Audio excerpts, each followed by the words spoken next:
যেখানে কোন রকম সংকীর্ণতা নেই, কোন ছোট বড় নেই, উঁচু নিচু নেই, শুধু মানুষ তো মানুষ, ওনার বাড়ি জীবে যায় নামে রুচি, মানুষের নিষ্ঠা, যত সব ব্যবস্থা ধর্মের এক দিক দিয়ে যখন ধর্মের অবক্ষয় হতো যেমন একটা পর্যায়ে চলে আসলো যে মানুষ হয়ে পায় না সমাজের মানুষের অধিকার, সেই ভাবনাকে সেই মানুষের মাঝে পৌঁছে দেওয়ার জন্য ধর্মের এক মহাবিপ্লবের মাঝ দিয়ে হরিচাঁদ ঠাকুর 1218 সাল এবং 1812 সালে উপস্থিত হয়ে ভূমিষ্ঠ হয়েই বললেন, আমি হরি, আমি হরি, আমি হরি।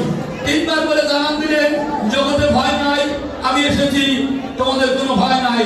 তিনি এসে এই আদর্শ গার্হস্থ্য ধর্ম জীবকে শিক্ষা দেওয়ার চেষ্টা করেছিলেন যে কিভাবে গৃহমাঝে থেকে ঠাকুরের কৃপা সান্নিধ্য পাওয়া যায়, সেই ভাবনাকে দেওয়ার জন্য দয়াল হরিচাঁদ গুরুচাঁদ ওনার যে আজ্ঞা আছে আপনারা সবারই আছে জানা, যেখানে কোন রকম কোন সংকীর্ণতা সাম্প্রদায়িকতা নেই, সকল মানুষের কথা দয়াল হরিচাঁদ বলেছেন।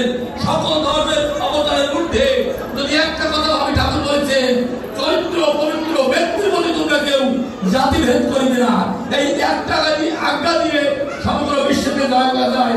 আপনারা সার্বজনীন কথা অদ্যাবধি কোন অবতার কোন মহামানব জগতের পরে বলেননি। পরবর্তীতে মুক্তিমার্গী ভগবান গুরুচাঁদ, যিনি আজকে ভদ্রতা কাপড় চোপড় পরা বা সুন্দর সুযোগ মানুষকে প্রতিষ্ঠিত করার জন্য, মানুষ হওয়ার জন্য যিনি কাজ করলেন, সে হচ্ছে দয়াল গুরুচাঁদ। আর যদি গুরুচাঁদ ঠাকুর না আসতেন আমরা এই মন্দির করতে পারতাম না, আমরা এই দুলালবাবু পেতাম না, আমরা প্রণাম করার জায়গা পেতাম না। সবকিছুর উল্টে থেকে গুরুচাঁদ ঠাকুর কি বললেন, খাও না খাও, ছেলে মেয়েকে স্কুলে পাঠাও, ছেলে মেয়ে দিতে শিক্ষা, প্রয়োজনে করিবে ভিক্ষা, বাসি কিংবা মরি তাতে কোনো দুঃখ নাই, গ্রামে গ্রামে পাঠশালা করে যেতে চাই।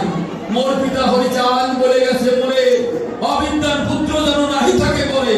এ যাবৎকাল গুরুচাঁদ ঠাকুরের এই বিশ্বের মুখে, গুরুচাঁদ ঠাকুরের আসার আগ পর্যন্ত কে কয়েকটি স্কুল, কয়েকটি প্রতিষ্ঠিত করেছে, যদি কেউ বেশি করে তার সমগ্র বিশ্বের মুখে, সে হচ্ছে আমার গুরুচাঁদ। 4500-এর উপরে স্কুল প্রতিষ্ঠা করেন। ঈশ্বরচন্দ্র বিদ্যাসাগর মাত্র 34টি স্কুল প্রতিষ্ঠা করেছিলেন, তাকে আমরা ঈশ্বরচন্দ্র বিদ্যাসাগর হিসেবে মানতে পারি। আজকে সমাজে যে অধিকার দিল, বাঁচা বাড়ার অধিকার দিল, সবকিছু দিল, এই সভ্যতার দিকে দিল, সেই হচ্ছে আমার হরি গুরুচাঁদ। আরো বলেছেন কি, অনন্ত আসিফকে তুই রবিবারে চাস, ধর্ম নহে আগে তুই শিক্ষা জলে বাস। অদ্যাবধি কোন একজন মহামানব, কোন একজন অতিথি, কোন একজন বড় মানুষ কেউ কি শিক্ষার কথা আমাদের জন্য এইভাবে কেউ বলেছেন? জগতে কেউ বলেনি। আমাদের জন্য যদি কেউ কিছু করে থাকে, বলে থাকে, এই ভাগ্যের যতটুকু উন্নতি হয়েছে এর সম্পূর্ণ হচ্ছে আমার গুরুচাঁদ, দ্বিতীয় আর কেউ নাই। তিনি স্কুল কলেজ করার কথা বললেন, তিনি মন্দির করার কথা বললেন। এর আগে কি ছিল? মন্দিরে নারীরা স্পর্শ করতে পারবে না স্মৃতির বাইরে। আরো কি বললেন? যে আমার চন্ডাল অস্পৃশ্য, আমাদের মেয়েরা ব্যভিচার করে, ছেলেরা চুরি করে, বিভিন্নতা করে অপপ্রচারে ঘটেছিল। 1911 সালে বেঙ্গল সেন্সাস রিপোর্ট থেকে চন্ডাল গালি কেটে নমশূদ্র জাতি লেখালেন, সেই হচ্ছে আমার গুরুচাঁদ। এত দরদি বান্ধব আমাদের জন্য যদি কেউ থেকে থাকে তো গুরুচাঁদের উপরে আর কোনো বান্ধব পৃথিবীতে আসেনি আজ পর্যন্ত, পিছিয়ে পড়া মানুষের জন্য। তাই তিনি আমাদের জন্য হরিচাঁদ ঠাকুর এবং গুরুচাঁদ ঠাকুর ধর্মের অধিকার দিলেন, হরিচাঁদ ঠাকুর সামাজিক শিক্ষার অধিকার আমাদের সর্বজনীন করে গেলেন গুরুচাঁদ ঠাকুর। তাই আমাদের ভাবতে হবে, বুঝতে হবে যে আমরা এক কথায় বলতে গেলে এই বাঙালির জাতীয় ধর্ম হচ্ছে মতুয়া ধর্ম, দ্বিতীয় কোনো ধর্ম নাই। কোন ভগবান সে আমাদের জন্য একটি স্কুল কলেজ ধর্মের কথা বলেনি। যদি কেউ বলে থাকে সে হচ্ছে আমার গুরুচাঁদ। জাতীয় ধর্ম, অন্যান্য যে ধর্ম আছে তারা কেউ তো সার্বজনীন কথা নয়, সেটা হয়তো অন্য দেশে অন্য কায়দায়, কিন্তু বাঙালির ঘরে বাঙালির ঠাকুর হচ্ছে আমার হরি গুরুচাঁদ। তিনি বাংলা ভাষায় সকলকে সবকিছু সুন্দরভাবে বোঝানোর চেষ্টা করলেন, সেই হচ্ছে আমার হরিচাঁদ, সেই হচ্ছে আমার গুরুচাঁদ। তাই নকুল বিশ্বাস বেতার সময় গেয়েছিলেন, যদি হয়ে তার ভক্ত বুকের তাজা রক্ত দেশে নমশূদ্রে ওখান থেকে কোনোদিন তবুও শোধ হবে না ঠাকুর গুরুচাঁদের দিন। তাই বিজয়বাবু গাইলেন, কবে সীতামূল এখান দিয়ে যাবো রে, আমার পরাণ কান্দে হরিচাঁদ বলে। বিজয়বাবু গাইলেন, নেতাজি সুভাষচন্দ্র বসু বলেছিলেন পুরুষ প্রধান আমার গুরুচাঁদ। বিশ্বকবি গুরু রবীন্দ্রনাথ ঠাকুর বলেছিলেন, তবু নত করি আঁকি দেখিতে পাও নাকি পথের ধুলাতে নেমেছে হীন পতিতের ভগবান।